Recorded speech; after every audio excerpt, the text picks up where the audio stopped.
Will anyone ever love me? Not as a question, as a thought you have at night when the world goes quiet and your defenses finally come down and the thing you've been managing all day just sits there in the dark with you, heavy and honest and impossible to argue with. Will anyone ever love me? You don't say it out loud, you wouldn't. Saying it out loud makes it real in a way that's hard to come back from. So instead, you think it quietly. You feel it in the chest. That specific hollow ache that doesn't quite feel like sadness and doesn't quite feel like loneliness and doesn't quite feel like anything you have a clean word for. It just feels like a question with no answer yet and a fear that maybe the answer is no. And the messed up part is, logically, that people love you. You have people in your life, friends, family, people who care about whether you're okay. You know that. You're grateful for that. But that's not the love the question is really asking about. The question is asking about the kind of love that chooses you. Specifically, deliberately, the kind that says, out of everyone, out of all the options, out of all the people in the world, I want you. The kind that stays, the kind that isn't obligated to by blood or history, the kind that picks you on purpose and keeps picking you. And when you ask, will anyone ever love me? You're not asking if people care about you. You're asking if you are someone that romantic love finds. If you are someone who gets chosen. If the thing everyone around you seems to have access to is something you are allowed to have too. That's the real question. And it deserves a real answer. Let me start somewhere that might feel unrelated, but trust me, it connects. We're living in a generation that decided caring was dangerous. And I understand why. I really do. Because caring openly in this era is basically signing up to get hurt. You care first, you lose first, you fall first, you get played first. You love loudly and someone takes that loudness and uses it against you. So people adapted, they developed what looks like confidence but is really just armor. They learned to be nonchalant, to move unbothered, to act like love is something they could take or leave, like they're doing the other person a favor just by being interested. And the culture rewarded that. It called it self-respect. It called it standards. It made being emotionally unavailable look like emotional maturity. It made people who still loved deeply feel naive. Like they missed the memo. Like the world moved on to a new way of doing things. And they're still standing there with their whole heart out, wondering why nobody wants to hold it. But here's what that era produced. An entire generation of people who are lonely but performing otherwise. People who want connection desperately but have been trained to act like they don't. People who would rather lose something real than admit they wanted it. And underneath all of that, a quiet, growing terror. Will anyone ever love me if I have to keep pretending I don't need it? Because you can only be nonchalant for so long before the nonchalance stops being a shield and starts being a cage. You can only protect your heart so aggressively before the protection starts keeping love out as effectively as it keeps pain out.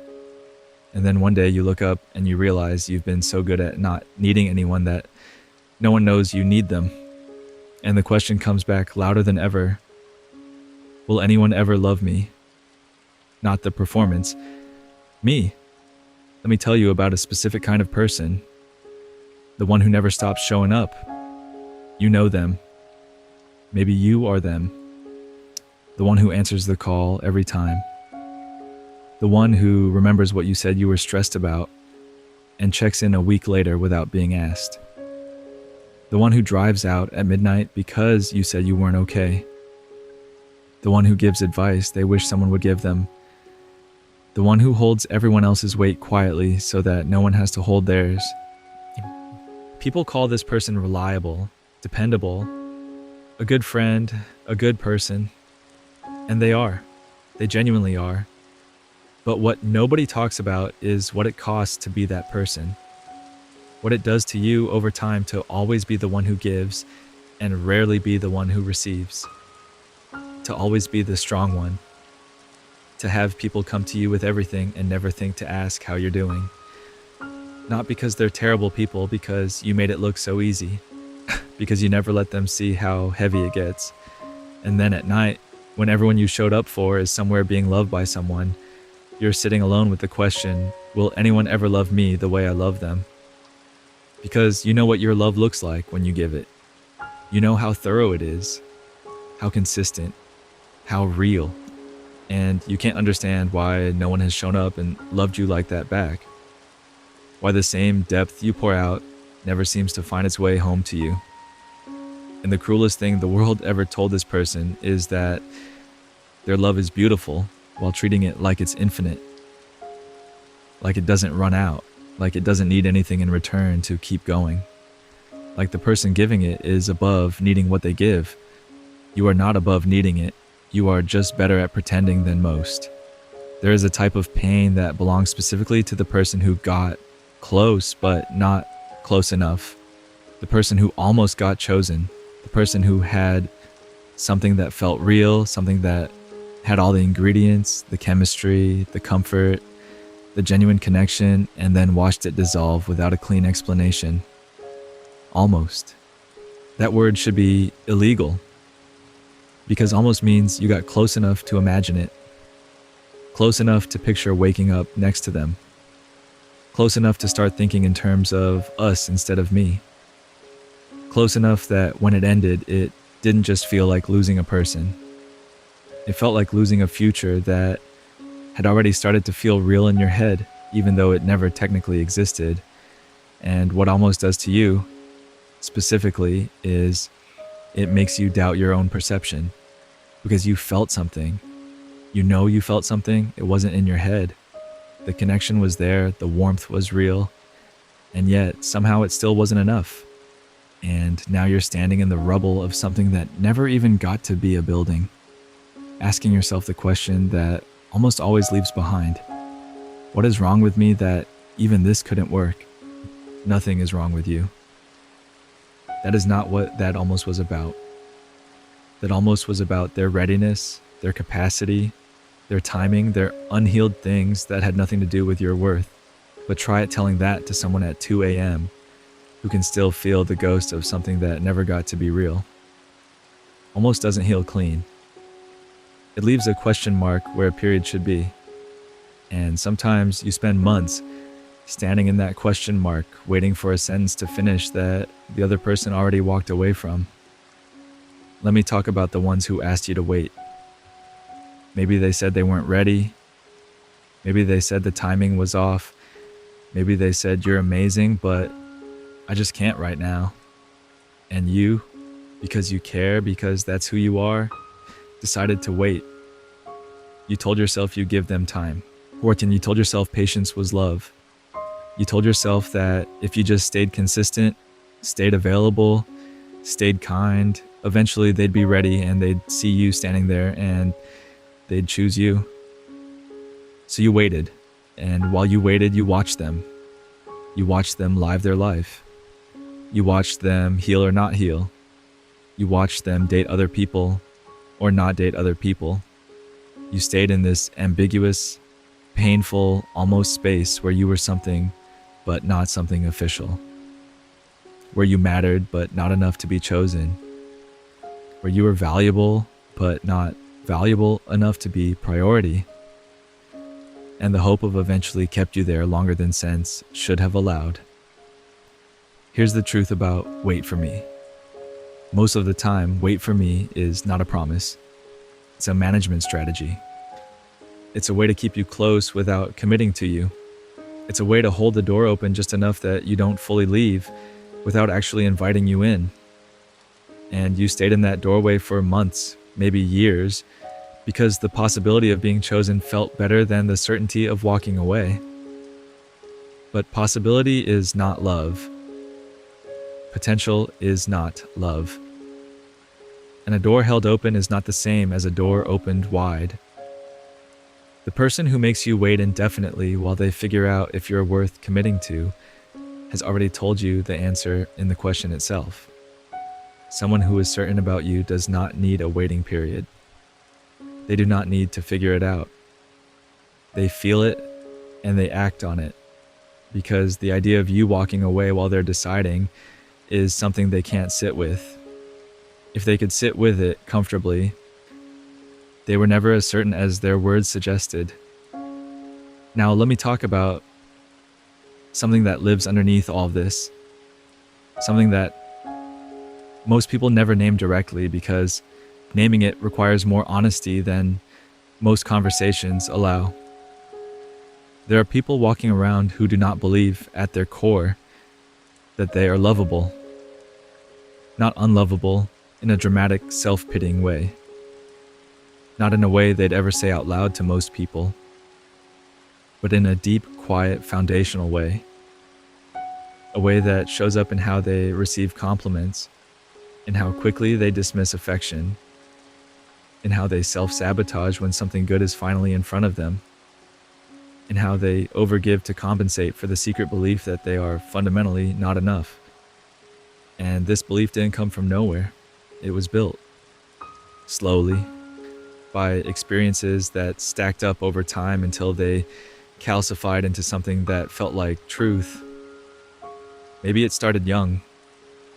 A parent who was physically there but emotionally somewhere else entirely. A home where love was conditional, where you learned to earn your place rather than simply occupy it. A childhood where you felt like the difficult one, the sensitive one, the one who needed too much. Or maybe it started later, with the first person who left without explanation, with the friend who chose everyone else over you, with the pattern of trying your absolute best and still watching people drift away like your best just wasn't the kind of best they were looking for. However it built, it became a story. And the story goes like this. Other people are lovable, naturally, easily, inherently. They walk into rooms and people want them. They don't have to try. They don't have to earn it. Love finds them because there is something in them that love recognizes, something fundamental, something they were born with, something you were not. And the question, will anyone ever love me, is often just the surface version of this deeper story, finally getting loud enough to hear itself. Let me talk about what unrequited love does to this belief. Because if you have ever loved someone who didn't love you back, you know that there is a specific tax it places on your self-worth that nobody warns you about. Unrequited love starts innocently enough. You develop feelings, real ones, the kind that show up uninvited and refuse to leave. And because you're the kind of person you are, you don't half-hearted anything. You feel it completely. You notice everything about them. The way they talk about things they care about, the way they laugh when something actually catches them off guard. The small details no one else pays attention to because no one else is paying attention the way you are. And you love them quietly. You love them without saying it. You hold all of it inside and you show up as their friend and you smile when they have to talk about someone else. And you tell yourself you're patient. You tell yourself they'll eventually see it. You tell yourself love has a way of making itself known. But sometimes it doesn't. Sometimes they never see it. Sometimes they see it and it doesn't change anything. And you're left holding this enormous feeling with nowhere to put it, loving someone who is living their life completely unaware of the weight you've been carrying on their behalf. And what that does to you, specifically, is it teaches you to hide love. It teaches you that loving openly is dangerous, that feeling deeply is a liability, that the safest version of love is the version no one knows about, because the version people know about is the version that can be rejected. So you learn to love in secret, and then you wonder why no one sees you. Here's something else. Let's talk about the person who keeps attracting the same kind of situation over and over. Different faces, same story. Someone who seems promising. Something that feels like it could be real. a period of connection that makes you think this time is different. And then the drift, the distance, the slow fade or the sudden disappearance. The feeling of watching something you thought was solid dissolve, like it was never really there. And after it happens enough times, you stop blaming the other person, you start blaming the constant, which is you. This must be something I'm doing. This must be something I'm choosing, something I'm attracting, something about me that creates this pattern. And that self-examination is not wrong. It's actually important. But the way most people do it is not helpful. They don't examine the pattern looking for understanding. They examine it looking for ammunition, looking for the specific flaw they can fix, the specific thing they can remove from themselves to finally break the cycle. But the pattern isn't usually about a flaw you can remove. It's usually about a wound you haven't healed, a belief you haven't questioned, a standard you haven't enforced, a version of love you're unconsciously selecting because it's familiar even when it's painful. Some people who ask, "Will anyone ever love me?" are unconsciously drawn to people who can't commit. Not because they want pain, because inconsistency feels like home, because they grew up in an environment where love was unreliable and unpredictable, where you had to work for it and never quite knew if you'd get it. And now the nervous system recognizes that dynamic as love, even when it isn't. Even when it's just the echo of an old wound. The chaos doesn't feel like chaos. It feels like connection. And the calm, available, genuinely interested person feels boring or suspicious. Because love was never supposed to feel that easy. That pattern doesn't make you broken. It makes you human. But it does mean the answer to "will anyone ever love me" starts with a question directed inward. What am I calling love? And is it the same thing as what love actually is? Let me talk about what being an introvert does to this question, because the introverts carry this differently. You love deeply, but you love quietly. You don't fill rooms. You don't announce your feelings. You process everything internally before it makes it to the surface, which means by the time you've decided you care about someone, you've been caring about them quietly for much longer than they know. By the time you say anything, the feeling has roots. And in a world that rewards loudness, that rewards the first move and the bold declaration and the dramatic gesture, quiet love gets overlooked. Not because it's less real, because it's less visible, because the person you love might be waiting for a signal you've already been sending in frequencies they don't know how to hear yet. And so you watch louder people get chosen. You watch people who lead with charm and confidence and take up space get selected. And you start wondering if your kind of love is too quiet to be noticed. If the depth you have to offer is something no one ever gets close enough to discover. If maybe the problem is simply that you don't know how to make people see what you have without performing it. And performance has never felt honest to you. The introvert's version of "will anyone ever love me" is, will anyone ever be still enough to find me? Will anyone ever slow down long enough to see what's here? Will anyone love what they find when the surface fades and the real thing is all that's left? And the answer is yes. But only the right kind of person. The kind who isn't looking for the loudest thing in the room. The kind who is looking for the realist. And that person is rarer, which is why you've been waiting longer. Not because you're harder to love, because you're looking for something rarer than most. Let me tell you about the good ones. The genuinely good ones. Because they ask this question too, and somehow it surprises people that they do. There is a man out there right now, maybe you know him, who does everything right. He checks on people, he shows up without being asked. He is loyal in a way that feels almost old-fashioned in this era. He listens, really listens, not just waiting for his turn to talk. He remembers things. He cares about how the people in his life are doing, and he acts on that care without needing credit. And somehow, consistently, this man ends up alone. Not because he's perfect, he's not. But because his goodness gets taken for granted, because people confuse his consistency with availability and his warmth with weakness, because In a world that mistakes indifference for confidence, a man who openly cares is somehow seen as less desirable than a man who makes you work for every scrap of his attention. He watches people choose the inconsistent one, the unavailable one, the one who treats them like an option, and he doesn't understand it. And over time, slowly, the confusion becomes something else.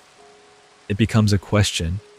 Is being good the problem? Is caring too much the problem? Am I the problem? And then something worse happens. He starts to change. Not dramatically, quietly.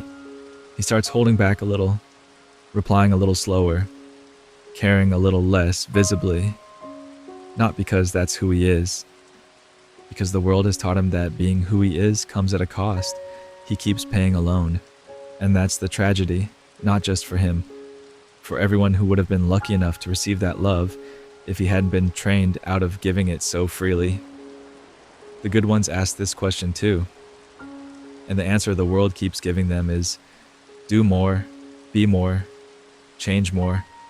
But the real answer is you've been giving your goodness to people who weren't ready to receive it. That's not a character flaw. That's a placement problem. And it's a problem that corrects itself when you stop placing yourself in front of people who aren't built to appreciate what you bring.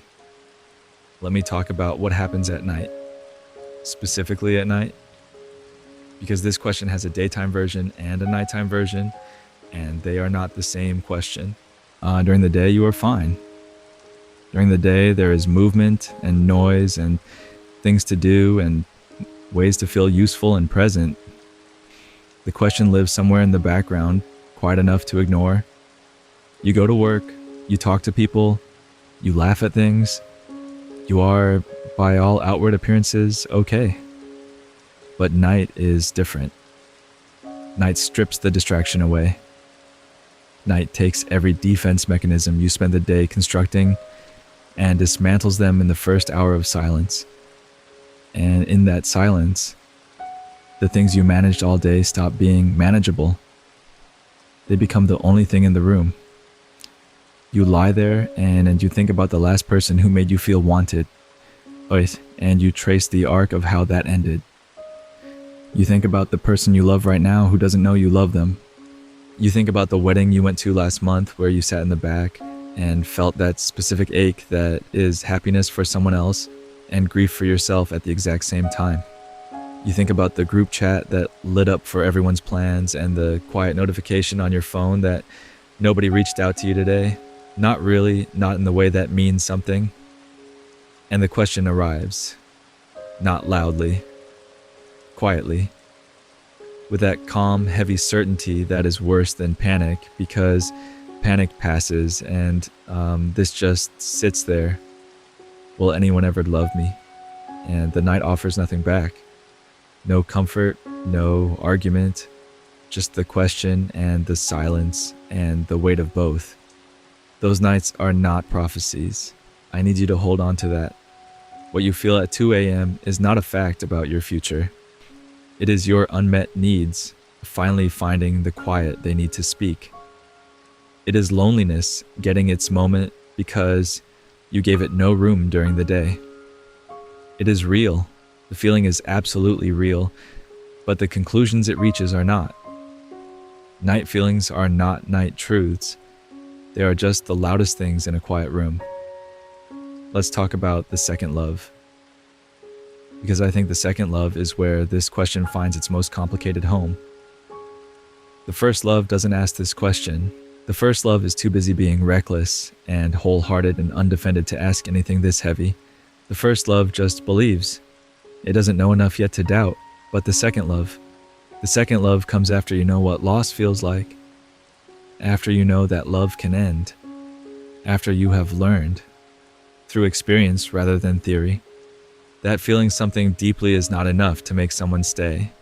And so the second love is careful in a way the first love never was. It watches, it waits before it falls. It asks questions in the quiet that the first love never thought to ask. And one of those questions is this one. Will this actually work? Will this person actually choose me? Or am I about to go through the same thing again with a different face? The second love is harder because you're not just loving the person in front of you. You're loving them while managing the ghost of the first one, while carrying the evidence of what love did to you last time, while trying to stay open enough to feel something real while staying protected enough to survive if it ends. That balance is exhausting. And it makes you ask the question differently. Not with the innocent wondering of someone who has never been hurt. With the measured, careful, terrified wondering of someone who has been hurt and is trying to figure out if they have enough left to survive being hurt again. Will anyone ever love me? For real this time? In a way that doesn't leave me more broken than I started. And here is where I want to be honest with you about something difficult. Some people reading this have not just been hurt by love. They've been hurt by the people who were supposed to show them what love looks like before any romantic relationship ever entered the picture.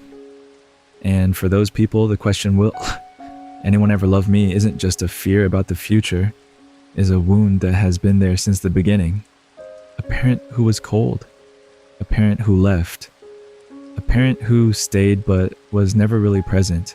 Bayech, a home where love was performance-based, where you learned that you received warmth when you were good and lost it when you weren't.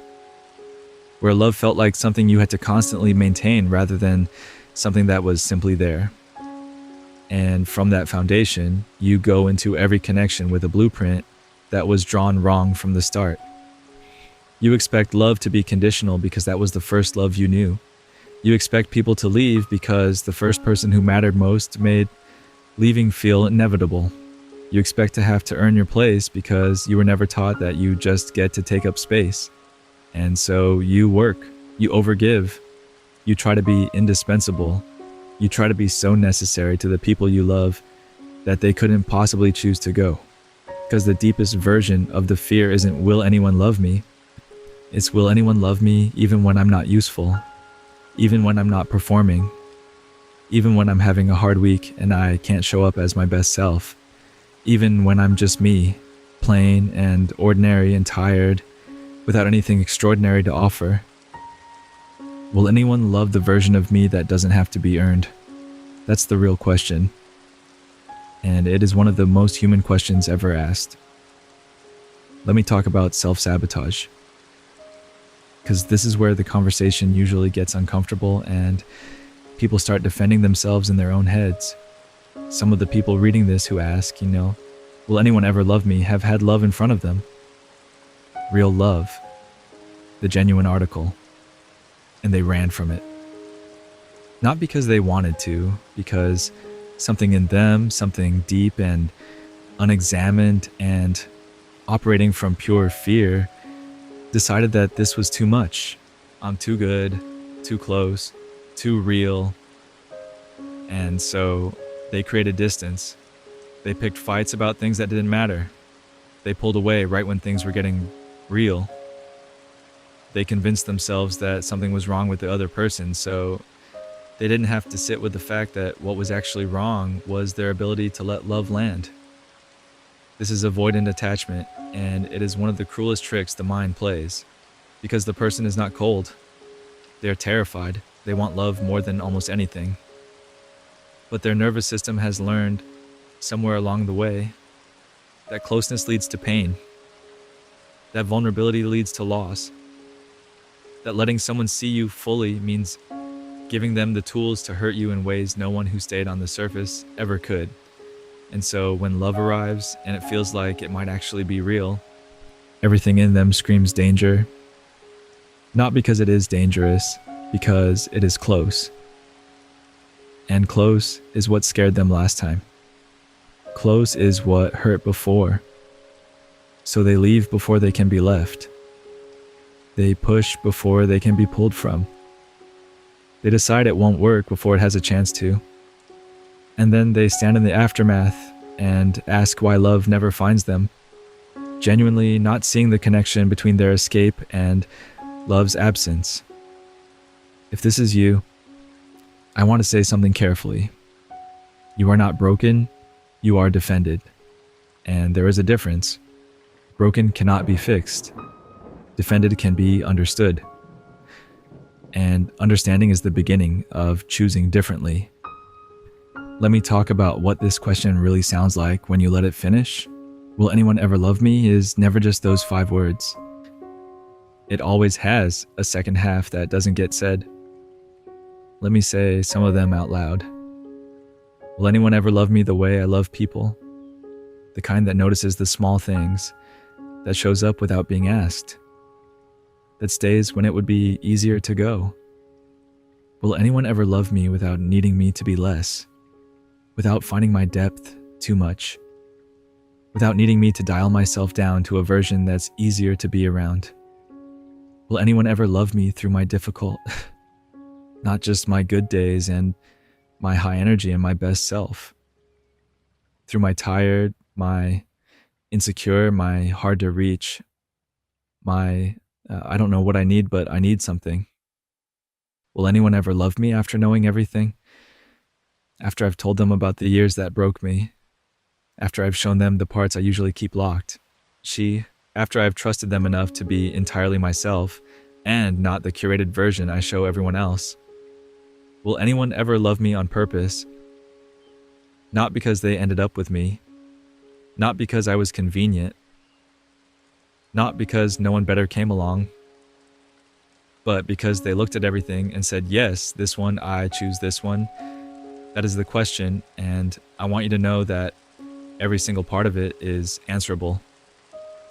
Yes. To all of it. Yes. But let me be honest about something before we get to the yes. The yes doesn't arrive on a schedule. It doesn't arrive because you've been patient enough or good enough or healed enough. It doesn't show up as a reward for suffering or a prize for making it through the hard years. Love doesn't work on a point system, and the universe does not run a lost and found. What love does is show up when the conditions are right. Not perfect, right. And conditions being right means something specific. It means you are available, genuinely available, not just physically, but emotionally. It means you have done enough of the work on yourself that when love shows up, you can actually receive it instead of test it to death. It means you have enough self-worth that you can recognize when someone is treating you well, instead of spending the whole relationship waiting for the other shoe to drop. And a lot of people who ask, will anyone ever love me, are not actually available yet. Not because they're broken, because they're still in the middle of the work, still carrying old stories, still measuring new people against old wounds, still half present in every new connection, because part of them is still processing an old one. That's okay. That is okay. The work takes as long as it takes. But it helps to know that the question, will anyone ever love me, is sometimes really asking, when will I be ready to receive what I say I want? Here's what love does not look like. Because I think a lot of people have been given a distorted blueprint, and they don't know they're waiting for the wrong thing. Love does not look like constant intensity. It does not look like the can't eat, can't sleep, world-ending feeling that movies associate with the real thing. That feeling is real. But it's not love. It's attachment. It's the beginning of something that might become love. But love itself, actual love, looks quieter than that. It looks like someone still showing up on your worst day, still interested in you when you're not interesting, still choosing you when choosing you requires something from them. Love does not look like having to earn it. Real love is not something you perform your way into. It is not a reward for being impressive enough. If you have to consistently be at your best for someone to treat you well, that's not love. That's audition. And nobody should have to audition for their own relationship. Love does not look like confusion. This is maybe the most important one. Real love is not a puzzle you have to solve. It is not a code you have to crack. It is not mixed signals that require a decoder ring and 3 trusted friends and 48 hours of analysis to interpret. If you genuinely cannot tell whether someone loves you, that is the answer. Not because they're mysterious or playing it cool. Because the presence of real love makes itself known. Not always loudly, but always clearly. Love looks like clarity. like consistency, like someone who makes you feel without having to be told that you matter to them. Not just when it's convenient, not just when you're being impressive, just because you exist and you're theirs, and that is enough. Let me build towards something now, because I don't want this to stay in the pain. I want to walk you through the door. Here's what I want you to consider. Every love you've given that wasn't returned. Every connection that almost was but wasn't. Every person who got close and then drifted. Every night you spent with this question in the dark. None of that was wasted. I know it feels wasted. I know it feels like evidence against you. But stay with me. Every person who didn't choose you showed you something. Not about your worth, about their capacity, about what you will and will not accept, about the difference between what love feels like from a distance and what it actually requires up close, about what you need that you maybe didn't know you needed before that particular lesson. Every heartbreak was a refinement, not a punishment, a refinement. The kind that doesn't feel like anything but pain when you're in it, but that looks different from the other side. The kind that quietly removes the things that weren't serving you. The tolerance for being treated like an option. The habit of overextending for people who don't reciprocate. The pattern of choosing potential over reality. The willingness to wait indefinitely for something that was never coming. All of that got burned away. Slowly, painfully, but gone. And what's left is you. More honest, more discerning, more real, carrying your depth like something you've earned the right to offer instead of something you're apologizing for having. That person, the one on the other side of all of this, is who love is actually looking for. Now I want to talk about hope. Not the fragile, desperate kind. The quiet kind. The kind that doesn't need to perform itself. The kind that just stays. Hope in this context is not the belief that love is definitely coming by a specific date. It is not the conviction that everything happens for a reason, that every door closes so a better one opens, that the universe is running some kind of romantic logistics operation on your behalf. Hope is simpler than that. Maj, hope is just refusing to let the evidence of a hard season become the verdict of a whole life. It's the ability to acknowledge that right now is hard, without declaring that right now is forever. It's holding the question, will anyone ever love me, without defaulting to the answer of no just because the answer hasn't been yes yet. The fact that you are still asking this question means you have not given up. You have not decided love is for other people. You have not closed the door. And I want you to understand how extraordinary that is, specifically given everything you have been through that could have justified closing it. You have kept the door open, even when it let in cold air instead of warmth. Even when it seemed like all it was doing was letting the drafts in. Even when the sensible thing, the self-protective thing, would have been to shut it and go sit in the warm center of your own life and stop letting the outside in. You kept it open. That's hope. And hope is not weakness. That is one of the bravest things a person can do after they have been hurt. Now I want to talk about self-acceptance, because this is the part that actually changes things.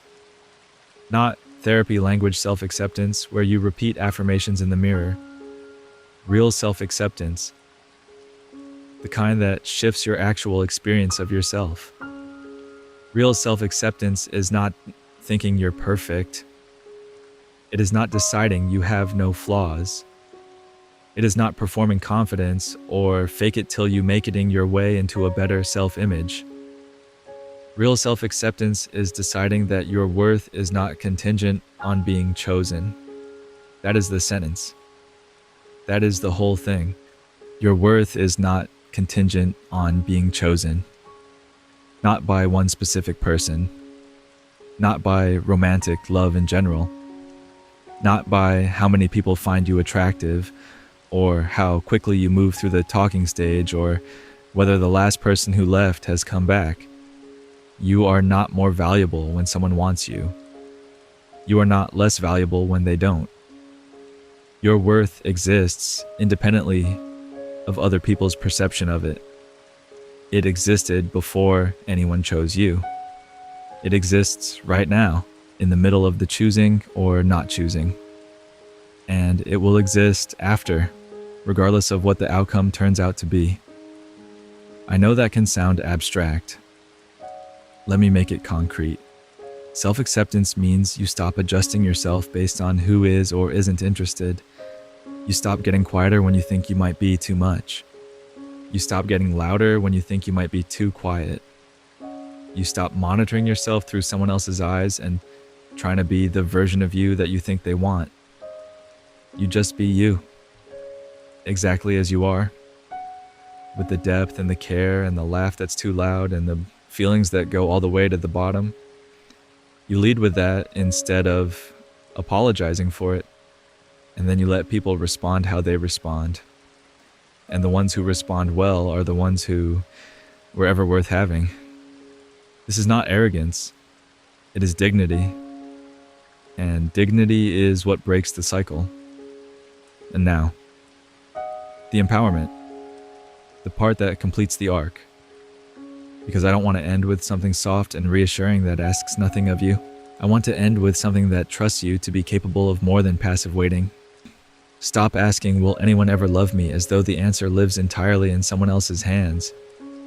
Start asking, what kind of person am I becoming while I wait? Because those two questions have completely different energies. The first one makes you the object of someone else's choice. The second one makes you the subject of your own story. You are not a passive participant in your own love life. You are not simply waiting to be discovered.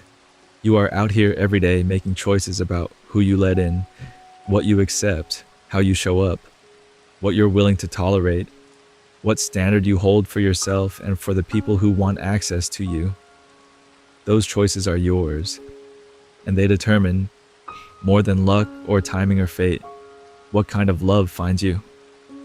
Choose yourself actively, daily, in ways that are visible in your behavior, not just your self-talk. Walk away faster from the things that feel wrong early instead of waiting to see if they become right. Stop explaining your worth to people who have already shown you they're not ready to see it.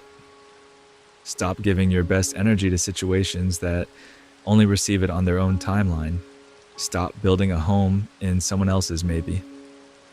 And start investing the love you've been giving away outward into yourself. Start building the life that makes you proud to be you. Not because it makes you more attractive to someone else, but because you deserve to live inside something that feels worth living in. Start treating yourself with the same consistency and care and loyalty that you have spent years pouring into other people, because here's what that does. That builds the version of you that real love recognizes. Not the performing version, not the people-pleasing version, not the I'll be whatever you need version, the grounded, self-respecting, genuinely themselves version that walks into a room and doesn't need to be chosen because they've already chosen themselves. And love, the real kind, is pulled toward that like a compass finding north. Will anyone ever love me? Yes. Not because I can promise you a timeline. Not because love is fair or on schedule or guaranteed to any one person at any specific moment. But because you are still here, you are still asking, you are still open, you still believe enough in the possibility to feel the pain of its absence. And people who have truly given up don't feel that pain anymore. They feel nothing. They've gone numb to the question entirely. You haven't. Which means something in you still knows the answer is possible, is coming, is real, and that something is right. The love that is coming for you is not going to look like the ones that left. It is not going to arrive with the same anxiety, the same confusion, the same desperate hope that this time things might be different. It is going to arrive with clarity, with ease, with that specific quiet that comes when something finally fits. You will not have to convince this person to choose you. You will not have to perform. You will not have to make yourself smaller or bigger or different. You will just have to be there, and they will see you. All of you. The depth and the care and the love that has been building up with nowhere to go for so long. And instead of being overwhelmed by it or walking away from it or asking you to tone it down, they are going to receive it like it was exactly what they were looking for. Because it was, to the person who has read this far, who has been sitting with this question for longer than they've told most people, who has been carrying this alone at 2 a.m. and at weddings and in the spaces between plans where loneliness fills in the quiet, who has loved people fully and been loved back halfway, who has waited and hoped and almost given up and then didn't, who has been everything to everyone while quietly wondering if they will ever be everything to anyone. You are not broken. You are not fundamentally unlovable. You are not the exception to something everyone else gets to have. You are someone in the middle of the hardest part of the story. La, the part that comes before the answer. The part that asks more of you than any other part. The part that no one sees or celebrates because it happens quietly and privately and at hours when the world is asleep. But you are in it, and you are still standing, and you are still open, and you are still asking the question instead of deciding you already know the answer. That matters more than you know. Will anyone ever love me? They will. They already would if they could find you. And they are finding you. Every day that you choose yourself, every wall you take down, every version of yourself you stop hiding, every standard you hold, every almost you walk away from instead of settling for, you become more findable, more recognizable, more yourself. And one day, not as a fairy tale, not as a dramatic movie moment, but as the quiet, ordinary miracle that real love actually is, someone is going to look at you, the whole you, and decide without hesitation, you, I choose you. And you won't have to ask the question anymore. Not because someone finally gave you the answer, but because you already know who you are, and who you are is someone worth choosing. You always were.